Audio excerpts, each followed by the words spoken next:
Oi, meu nome é Frederico Soares, né? Essa é mais uma videoaula a respeito de redução de desperdício de agenda, né? Como a gente já citou anteriormente, né? Eu gosto sempre de começar as videoaulas frisando o que já foi falado, como a gente já frisou anteriormente, a gente precisa estabelecer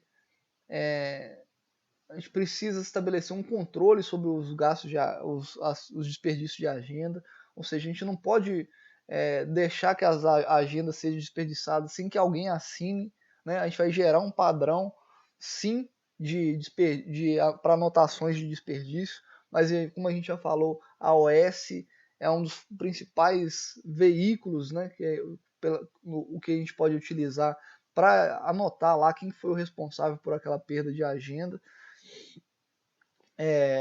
ou maiores informações sobre aquela perda de agenda, né? E além disso, a gente mostrou como cada um desses itens eles vão ser repassados a gerente, eles vão ser comunicados a gerente na nossa reunião semanal. Né? A gente vai ter sempre uma conversa boa com a gerente para falar sobre, e ela vai cobrar cada um desses itens aqui da gente. Olha, vamos colocar nesse caso aqui, olha, Gleice, no quesito retornos lá, em separação de OS, né? Você tem separado as OS do retorno direitinho, né? Você tem todas as OS têm apresentado o motivo do retorno bonitinho, né? As OS têm sido encaminhadas para a Ludmilla, né? Se você não está fazendo isso, isso tudo não está perfeito, por que não está sendo perfeito? Né? O que a empresa pode ajudar você a melhorar? Então, é mais ou menos assim que a gerente vai te perguntar, né? Na verdade, é exatamente assim. E você vai ter que ter informações, buscar aquelas informações para repassar cliente, para repassar a gerente e repassar nas reuniões quinzenais com os sócios. A gente vai falar um pouco agora sobre retornos, né? O retorno ele deve ser acompanhado pelo nosso relatório. A gente deve fazer um relatório preciso sobre os retornos, né? E eles são feitos pela Ludmilla. Então a gente tem que se certificar que todos os retornos eles estão sendo classificados para possibilitar que no fim a Ludmilla coloque isso no relatório dela. Então é essa que é a lógica por trás dos retornos. Além disso, a gente tem que cobrar que os relatórios estejam sendo feitos, né? Acompanhar a Ludmilla nesse processo de fazer o relatório. Olha, Ludmilla, como é que tá? O relatório está tudo em cima, está precisando de alguma ajuda, está faltando alguma coisa. Ele vai sair no dia certo? Vai. Então, tá ok, né? Além disso, auxiliar em detalhes sobre o relatório. Esse item ele perde um pouco de importância, já que a gente já gravou a videoaula explicando direitinho para a Ludmilla como ela deve fazer esse relatório, só que às vezes pode faltar alguma informação para ela. No caso de, aquele cliente foi qual o motivo mesmo? Mas estava escrito motivo 1, mas na verdade era motivo 3. Então, ajudar a Ludmilla nesse tipo de refinamento. Além disso, né, a gente menciona que a gente menciona aqui que mais uma vez, o Paulinho é o responsável pelos retornos, né? Mas ele precisa de ajuda, né? Então, elaborar com o Paulinho umas maneiras, ver que ele precisa de para atuar sobre esses retornos, né? Certificar que ele está fazendo o melhor possível e auxiliá-lo. Olha, Paulinho, você está precisando do quê? Que eu peço pro Frederico fazer um treinamento? Vamos fazer um treinamento, uma videoaula sobre esse tipo de retorno? Vamos. Então, vai lá e faz esse requerimento, entendeu? Busca soluções, conversas com o Paulinho, né? Troca essa ideia do que está sendo feito e o que a gente pode fazer. Contribua nesse requisito. Então é basicamente isso, né? Basicamente isso que a gente espera de você no quesito retornos. Né? A gente acompanhar todo o processo de realização dos relatórios e fazer essa interface com o Paulinho, ajudar o Paulinho a ter ideias.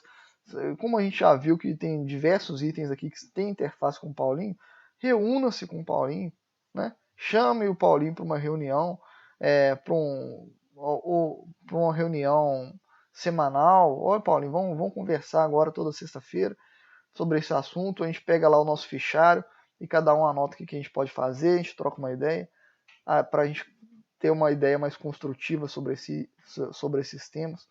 Então, é uma excelente ideia, né? E a gente sempre tem que. É importante, como o tema retorno é um tema diferente, que ele tende a ser um pouco mais. Ele tende a ser mais difícil a ser zerado, a ser extirpado da empresa. Então, a gente precisa de novas ideias. Olha, o que a gente pode fazer? Se a gente não está atingindo a perfeição, o que a gente pode fazer para melhorar o nosso rendimento? O que ia ser uma boa ideia? Será que o pessoal está saindo cedo? Confere o processo. O pessoal está saindo cedo? Quem tá dando retorno é quem está saindo cedo? Ou quem está saindo tarde? Quem está dando retorno é quem está com a rota ruim ou quem está com a rota boa? Né? Buscar auxiliar o Paulinho nesse tipo de informação que é realmente muito relevante para a diminuição do número de retornos. Né? Além disso, a gente volta aqui para o nosso item final, a gente tem o financeiro. O financeiro é de responsabilidade direta da gerente. Né? A gerente tem uma responsabilidade direta sobre esse item. No entanto, ela sozinha pode ter dificuldades de zerar esse item. Né? Pode ser difícil para ela atuando sozinha zerar esse item. Por quê? Porque ela precisa, às vezes, conferir as OS se elas estão sendo preenchidas corretamente, para que ela possa, enfim, cobrar lá enviar os seus clientes para a CDL, de modo que os clientes inadimplência, aqueles que a gente não consegue falar, tenham um nome adicionados ao Serasa, caso eles não paguem não pague o boleto. Então ela precisa que todo o esquema esteja rodando redondinho. Precisa que todo o processo de OS esteja muito bem preenchido para que ela consiga zerar o financeiro. Porque senão, se os clientes inadimplentes estiverem chegando sem a OS preenchida, ela nunca vai conseguir zerar o financeiro, porque o cliente, a gente não vai ter uma prova de que a gente prestou serviço para aquele cliente. Além disso, um dos principais fatores do financeiro não ser zerado é que muitas vezes a pessoa que fez a limpeza e ia fazer a IMPER, ela não faz a IMPER e não paga, por diversos motivos, ou por uma falta de controle nosso, ou porque ela encontra alguma brecha nesse meio do caminho, né? Ela encontra uma brecha de modo a permitir que ela não pague pela limpeza. Então a gente acaba tendo um grande déficit, né, por esse motivo. Então cabe a você ajudar a Áurea a identificar esses clientes e atuar sobre eles. Né? É isso que é importante. Ela já gera um relatório sobre esses clientes, mas através da OS também a gente pode ter facilidade em identificar esses clientes, já que a gente vai ter a OS da limpeza e não vai ter a OS da impermeabilização e vai saber exatamente quantos são esses clientes. Então a gente deve organizar essas OS, né, ou organizar o relatório da Áurea de maneira a nos auxiliar a correr atrás desse prejuízo. Né? Então, fazendo isso, a gente vai estar auxiliando a gerente. Né? Auxiliando a gerente, Áurea, você está precisando de alguma ajuda aí, né? Você está precisando de que eu auxilie você nesse tipo de questão. Né? E, além disso, fazendo o relatório do Rio, que a gente já mencionou agora há pouco, a gente mencionou, na verdade, foi na última videoaula, fazendo aquele relatório dos serviços prestados do Rio, a gente vai ter um financeiro também do Rio, né? Que vai nos ajudar no zeramento, em reduzir essa diferença entre os serviços fechados e os serviços recebidos. Né? Então, recapitulando aqui, através do financeiro, o que a gente deve fazer?